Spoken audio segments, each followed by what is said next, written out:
I never imagined that the happiest week of my life could also turn into the most humiliating nightmare. It was supposed to be our honeymoon, our sacred time away from the world, away from stress, away from obligations. But instead, I found myself sitting on the edge of a hotel bed, clutching my suitcase like a lifeline, while my new mother-in-law banged on the door from the hallway, screaming, "You ungrateful girl! You think you can keep my son away from me?" Her voice pierced through the thin walls of the resort, loud enough that other guests poked their heads out of their rooms. My cheeks burned red with shame as I tried to calm my racing heart. Honeymoon. That word felt like a cruel joke at that moment. My husband, my brand new husband, was standing frozen, caught between the two women in his life. He whispered, "Maybe we should let her in. She'll just keep making a scene otherwise." My chest tightened. Let her in? On our honeymoon? I could feel my throat close as though I couldn't breathe. This wasn't just some minor boundary being crossed.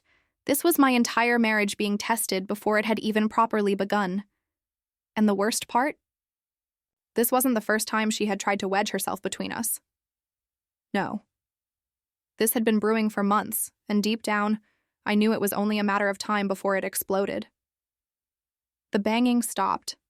Then came the chilling silence that made my skin prickle. I could hear her heels click against the hallway floor as she paced like a predator waiting for her prey.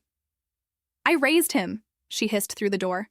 "Don't you dare think you can steal him from me." I sat there trembling, my nails digging into my palms so hard I thought they'd break skin. My husband avoided my eyes, running his hands through his hair in frustration. "She'll calm down," he muttered. But I knew better.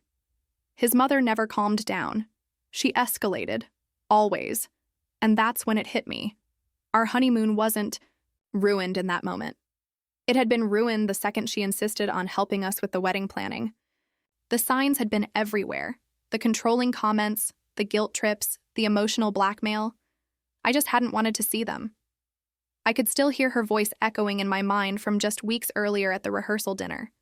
She had leaned in close, her perfume suffocating, and whispered, "You may be marrying him, but don't forget, he'll always belong to me first." At the time, I had brushed it off as some twisted attempt at humor. Now I realized it had been a warning. Heart pounded so hard I thought it would tear through my chest. I looked at my husband and asked, my voice breaking, "Are you going to let her do this? Are you really okay with our honeymoon being hijacked?" He finally looked at me then, torn, conflicted, his lips parting to respond. But before he could speak, the door rattled violently as his mother tried to force it open. The handle shook back and forth and I gasped. Guests down the hall started whispering. This wasn't just embarrassing, it was suffocating, humiliating, and terrifying. And in that moment, with the sound of her fury echoing all around us, I realized something chilling. This wasn't just about our honeymoon, this was about control. If she won now, she would never stop, and I was about to find out just how far she was willing to go. My name is Emily Carter. I'm 26 years old, born and raised in a quiet little town in Ohio. I never imagined my story would sound like something straight out of a soap opera, but life has a funny way of writing its own script. I grew up in a modest family, the kind where we celebrated birthdays with homemade cakes and laughter around the kitchen table. My parents, though far from wealthy, always reminded me that love and respect mattered more than anything money could buy. When I met Daniel, my husband, it felt like destiny. He was charming, kind, and the type of man who held doors open without thinking twice. We met at a community fundraiser, of all places, when I accidentally spilled lemonade all over his shirt. Instead of being annoyed, he laughed and offered me his napkin. That moment was the beginning of a whirlwind romance that quickly swept me off my feet. But if Daniel was a dream, his mother was the storm that followed. From the very first dinner I had with his family, I sensed something wasn't right. She scrutinized everything about me, my clothes, my job, even the way I held my fork. "You're a school teacher?" she asked once, her tone laced with disdain. How noble. Though I suppose Daniel deserves someone who can at least support his ambitions. I forced a polite smile. but inside her words stung like acid. Daniel always brushed it off. "That's just Mom," he'd say, shrugging. "She doesn't mean anything by it." But I knew better. I grew up around love that was unconditional. What she gave was conditional love, a chain meant to keep Daniel tethered to her forever. As our relationship deepened, so did her disapproval. During our engagement, she turned into a master manipulator. She insisted on planning most of the wedding, even though I had dreamed of handling it with my mom. Whenever I tried to voice my opinion, she'd cut me down with a sweet but poisonous smile. "Oh, honey, you don't really want lilies. They're so cheap-looking. Trust me, I know what's best for Daniel." Daniel would nod, caught between his mother's overbearing presence and my growing frustration. I told myself it was just wedding stress, that once we said "I do," things would get better. But standing in that hotel room on our honeymoon, with her voice shrieking through the door, I realized how wrong I had been. My mind flashed back to a particular moment a week before the wedding. I had overheard her on the phone telling one of her friends, "No woman will ever be good enough for my son. If I have to, I'll make sure she knows her place." Those words had sent chills down my spine, but I never confronted her. I thought, maybe, just maybe, she'd soften once she saw how happy Daniel and I were together. But now, watching him hesitate in that hotel room, I felt betrayed. He was supposed to be my partner, my protector. Instead, he was stuck in his mother's web, unable or unwilling to cut the strings. As I sat there, tears threatening to spill, I knew something had to change. This wasn't just about one trip being ruined. It was about the rest of our lives, and if I didn't find the strength to stand up for myself now, I would always be living in her shadow. The door rattled again, harder this time, and my stomach dropped. I whispered, "Daniel, if you don't make a choice right now, I will." His eyes widened in shock, and for the first time he realized just how serious I was. The handle rattled again, and then came the unmistakable sound of her voice, raised in triumph as though she had already won. "Daniel, open this door right now. Don't let her poison you against me." My chest tightened, but instead of shrinking back, something inside me snapped. I had spent months biting my tongue, hoping she would eventually accept me, or at the very least back down. But this was our honeymoon, and she was trying to bulldoze her way into the most intimate moment of our marriage. My hands shook, but this time it wasn't fear. It was anger. I stood up from the bed, clutching my suitcase handle like it was some sort of anchor. "Daniel," I said, my voice low but steady, "this has to stop. Right now." He looked at me, torn, sweat glistening on his forehead.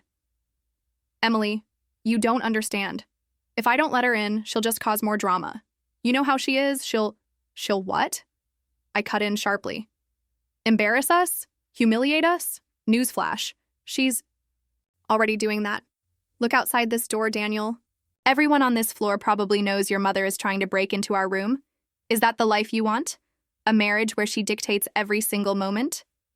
The color drained from his face, but he still hesitated. I could see the battle raging inside him. Years of conditioning, of guilt trips and manipulation, collided with the man who had promised to build a future with me. Meanwhile, her voice grew shriller, desperate. "I gave you life, Daniel.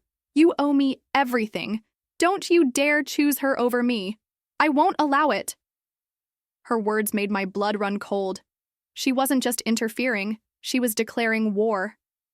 And suddenly, a memory surfaced from the reception. Night.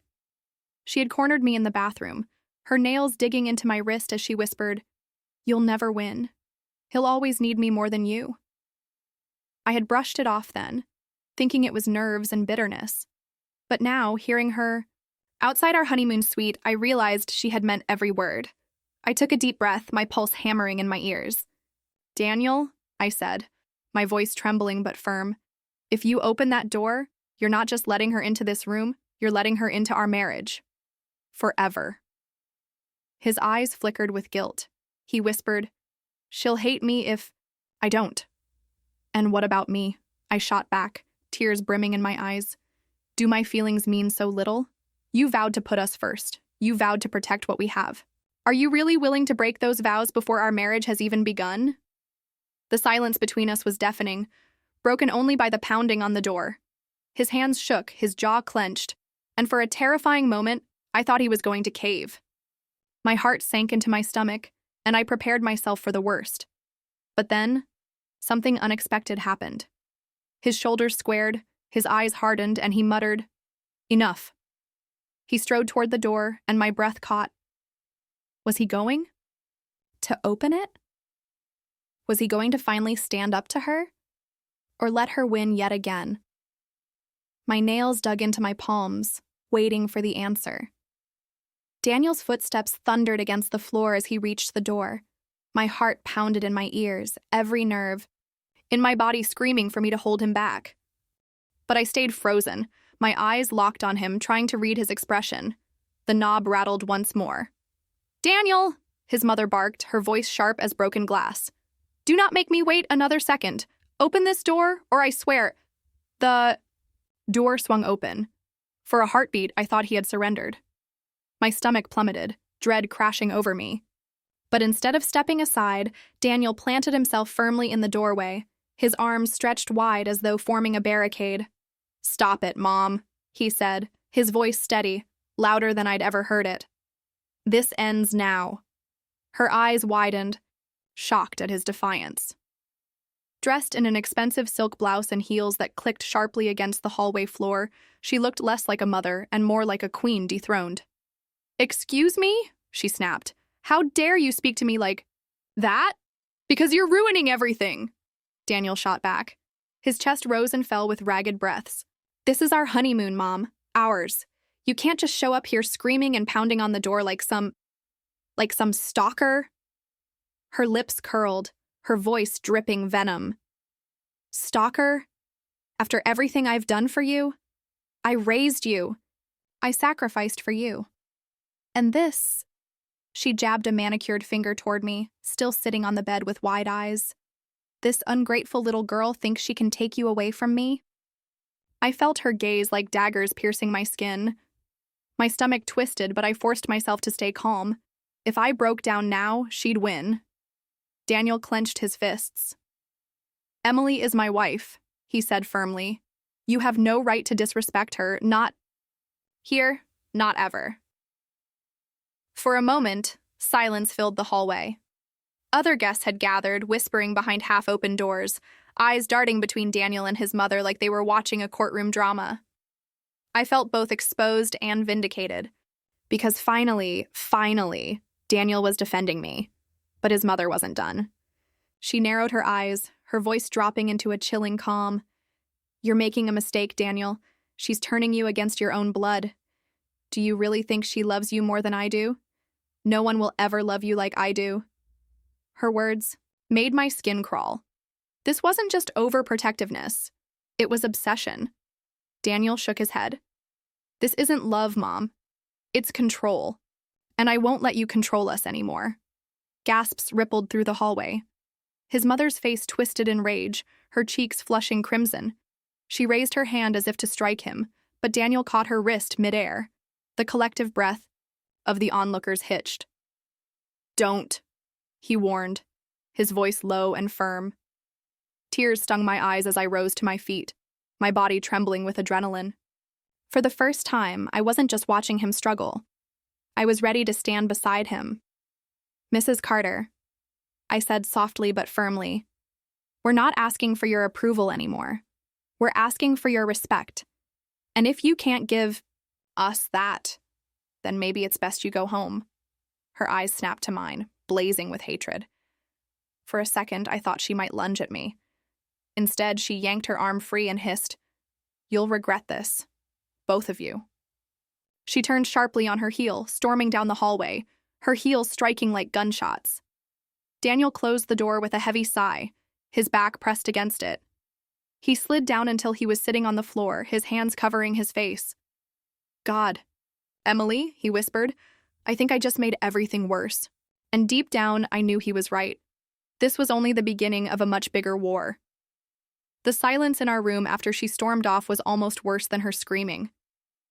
My hands trembled as I tried to steady my breathing, but the lump in my throat refused to go away. Daniel sat on the floor with his head in his hands, the weight of what had just happened pressing down on him like a mountain. I knelt beside him, my voice barely above a whisper. "You did the right thing." He looked up at me, his eyes clouded with guilt. "Then why does it feel like I just destroyed everything?" Because he knew. And I knew. His mother wasn't the type to lick her wounds quietly. No, she was already planning her next move. I tried to push the thought aside, telling myself we could salvage our honeymoon, that maybe she'd leave us alone now that Daniel had finally stood his ground. But that hope shattered the very next morning. The phone in our hotel room rang just after sunrise. Groggy and disoriented, I reached for it, thinking it was the front desk. But the second I said hello, I froze. Homewrecker. Her voice was low, venomous, and far too close for comfort. My hand shook as I tightened my grip on the receiver. "Mrs. Carter? You think you've won, don't you?" she hissed. "But let me remind you, this marriage is nothing without me. Daniel will come crawling back to me eventually. They always do." Then the line went dead. My blood turned to ice. I glanced at Daniel, who was still half asleep. Should I tell him? Or would that only add to the guilt eating him alive? I decided to keep it quiet, at least for the moment. But as we stepped out of the hotel later that day, my decision came back to haunt me. Because there she was, sitting at a cafe directly across the street, sipping her coffee like she belonged there. Her eyes met mine, cold and unblinking, before, curving into a smug smile, Daniel stiffened beside me, his jaw tightening. "She followed us," he muttered. "She actually followed us here." My heart sank. This wasn't just meddling anymore. This was stalking. Everywhere we went that day, she was there. At the beach, lounging under an umbrella. At the restaurant, seated just a few tables away. Even when we returned to the hotel pool in the evening, she appeared, floating in the water with oversized sunglasses, her lips curved in satisfaction as if daring me to say something.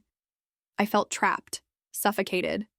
Our honeymoon, our supposed sanctuary, had turned into a stage where his mother played puppet master, pulling the strings and watching us unravel. That night, I confronted Daniel. "We can't keep living like this," I said, my voice cracking. "She's crossed every line, Daniel. You saw it. She won't stop unless we make her stop." He rubbed his temples, exhausted. "What do you want me to do, Emily? She's my mom. I can't just cut her out of my life." Tears burned my eyes. "And what about me? Do I matter less than her? Because if that's how it's going to be, maybe you should have married your mother instead." The words slipped out before I could stop them, sharp and bitter. His face fell, and I immediately regretted them. But it was too late. The damage was done. He turned away from me, silent, and the distance between us felt like an unbridgeable chasm. I lay awake that night, staring at the ceiling, the sound of her laughter echoing in my head. This wasn't just about Daniel anymore. She was targeting me directly. And if I didn't find a way to fight back, she would destroy everything. By the third day of our so-called honeymoon, I couldn't take it anymore. Every time we tried to enjoy a moment together, she was there, hovering, watching, smirking. It was like she was feeding on our misery, gaining power from every crack she drove into our marriage. I stared at myself in the bathroom mirror, my reflection pale and hollow-eyed. I'd imagined myself glowing during this trip, basking in newlywed joy. Instead, I looked like a woman trapped in someone else's nightmare. My fists clenched on the sink. "No more," I whispered to my reflection. When I stepped back into the room, Daniel was sitting on the bed, scrolling through his phone in defeat. "She's not going away, Emily," he said without looking at me. "She's booked herself into this same resort. I just found out." My stomach dropped. "You mean she planned this?" He nodded grimly. "She must have booked it weeks ago. She knew exactly what she was doing." That was the final straw. This wasn't paranoia. This wasn't overprotectiveness. This was sabotage. And suddenly something inside me shifted. I thought about my parents back home, about the love and freedom they'd given me. I thought about the vows Daniel and I had exchanged, about the life we had promised to build together. And then I thought about his mother, clawing at those vows, like they belonged to her. If she wanted a war, she'd get one. That afternoon, while Daniel napped in a haze of stress and exhaustion, I slipped out of the room with a plan forming in my mind. I headed straight to the resort's concierge desk and asked for details about guest services. My mother-in-law loved attention, loved to be seen as important. That was her weakness, and I intended to use it against her. I arranged for a private dinner booking, something exclusive and elegant, under her name. The kind of event that would make her feel powerful. Except, instead of a candlelit feast, I ordered a menu filled with dishes she loathed. I'd overheard her once ranting about her disgust for seafood. So, I made sure it was an all-seafood banquet. Then I requested spa treatments, mud wraps, facials, massages, all charged to her room, expensive ones. By the time she figured it out, she'd be buried in bills and embarrassment. But I wasn't done. My final move was the boldest. I asked the concierge to deliver a special honeymoon surprise to her room. Rose petals scattered across the bed, champagne on ice, and a handwritten note that read, "Congratulations on your honeymoon, Mrs. Carter. Wishing you a lifetime of love." I could already imagine her face twisting in horror as the staff arrived with armfuls of roses, mistaking her for a newlywed bride. The humiliation would be unbearable. When I returned to our suite, my heart was racing. Daniel stirred awake, rubbing his eyes. "Where were you?" he asked. I sat beside him, my lips curving into the faintest smile. "Just taking care of things." He looked at me suspiciously, but before he could press further, a shrill scream echoed down the hallway. We both froze. Then came the sound of rapid footsteps, staff voices, and a door slamming. Daniel shot me a look, half terrified, half curious. "Emily, what did you do?" I said nothing, only leaned back against the pillows, my pulse thrumming with adrenaline. For the first time since this nightmare began, I felt like I had seized a fragment of control. But I also knew my revenge was only beginning, and the fallout would be explosive. The scream echoed through the resort halls like a fire alarm, drawing curious guests from their rooms. Daniel and I exchanged a stunned glance, and though his lips pressed into a worried line, I couldn't help the flicker of satisfaction that surged through me. Finally, she wasn't in control. A few minutes later, chaos erupted outside. "Siafui." Members scurried back and forth, whispering nervously. I cracked our door open just enough to peek. And there she was, my mother-in-law, storming down the corridor in a rage, her blouse smeared with what looked like splashes of lobster bisque, rose petals tangled in her perfectly styled hair. Her face was crimson, not from embarrassment, but from pure fury. When her eyes met mine, I felt a jolt of electricity. She knew. She didn't have proof, but she knew. She shoved past a hotel attendant who tried to calm her, then marched straight toward our room. Daniel shut the door quickly and locked it, pressing his back against it like a shield. "Emily," he whispered, panic in his voice. "What did you do?" I folded my arms, keeping my tone even. I reminded her that this isn't her honeymoon. It's ours. Before Daniel could respond, the pounding started again. Her fist slammed against the wood so violently the frame shook. "You little witch!" she screamed. "You think you can humiliate me? You think this is a game?" Daniel closed his eyes, torn between horror and relief. "Mom, stop! You're making a scene!" "A scene?" she shrieked. "I'll show you a scene!" Suddenly there was silence, an ominous pause that sent shivers down my spine. Then her voice came low and dangerous. "If you don't open this door, I'll make sure your marriage ends before it even begins. Don't test me, Daniel." I stepped forward, my own anger rising like a tide. "Open it," I whispered to him. His eyes widened in disbelief. "Emily, are you insane?" But I wasn't insane. I was done being afraid. We can't keep hiding. If we don't face her now, she'll own us forever. With a shaky breath, Daniel unlocked the door. It flew open immediately, and there she stood, wild-eyed and trembling with fury. Her voice dropped to a hiss as she pointed at me. You think you're clever, don't you? Sabotaging me, making me look like a fool? You'll regret crossing. Me. I held my ground, though my knees wobbled. No, Mrs. Carter. The only one who should regret anything is you, for trying to ruin your own son's marriage.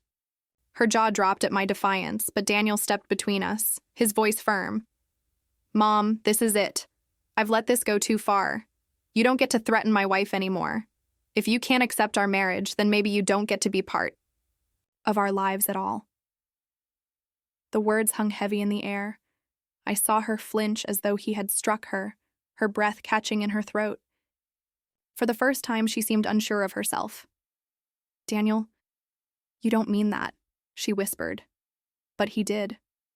His arm tightened protectively around me. I do. You either respect Emily, or you leave us alone. Tears welled in her eyes, though they carried more rage than sorrow. She glared at me one last time before spitting, You'll regret this day. And with that, she spun around and stormed down the hall, her heels clacking like gunfire. When the door finally clicked, shut, Daniel sagged against it, drained. I leaned into him, my body trembling. We had won this battle, but I knew the war wasn't truly over. Not yet.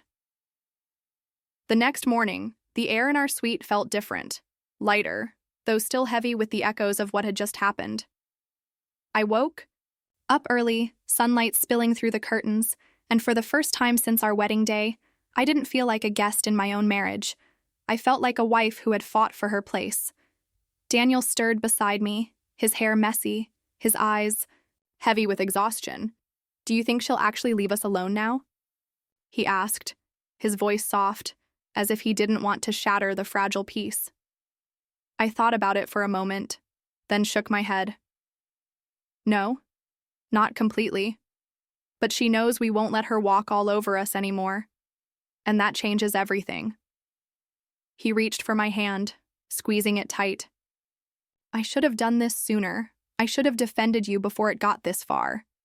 His guilt was written all over his face, but I leaned in and kissed his cheek. What matters is you did it now, and that's what counts. Later that day, as we walked along the beach hand in hand, I noticed something strange. For once, she wasn't there. No sharp heels clicking across the sand, no judging eyes watching us from a distance. Just the two of us, the waves crashing, and the salty breeze brushing against our skin. It felt like we had reclaimed something that was stolen from us. Our honeymoon wasn't perfect, far from it, but it had become something else, a turning point, a test of our strength as a couple. And we had passed. When we finally returned home, there were messages waiting for Daniel. Angry voicemails from his mother, laced with accusations and guilt. He sat listening for a while, then calmly deleted them one by one. No tears, no hesitation. Just resolve. I watched him with pride swelling in my chest. He was no longer the boy tangled in his mother's strings. He was the man I had married, the man who had chosen me. And though I knew battles still lay ahead, I also knew we'd face them together. Sometimes people talk about marriage as though the wedding day is the finish line. But I learned that it's really just the starting point. And the first test of our vows came faster than I ever imagined. Love isn't just candlelit dinners and perfect Instagram photos. It's standing together when someone tries to tear you apart. It's choosing each other every single day, no matter who tries to interfere. As I look back now, I don't see a ruined honeymoon. I see the moment my husband truly became mine, not in a possessive way, but in a committed way. Because for the first time he chose me over his mother, he chose us. And that choice gave me hope that no matter what storms we face, we'll weather them side by side. So if you're watching this and you've ever felt overshadowed by someone who wouldn't let go, whether it's a parent, a friend, or anyone who tries to control your happiness, remember this.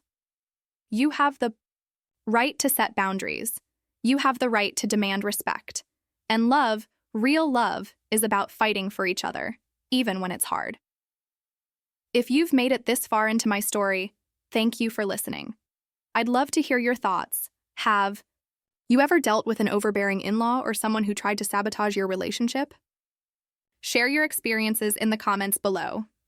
And don't forget, if you want to hear more stories like mine, filled with drama, heartbreak, and yes, even revenge, make sure to hit that subscribe button, give this video a thumbs up, and share it with someone who needs a reminder that they're not alone. Because sometimes the best revenge isn't just standing up for yourself, it's building a life they can't control.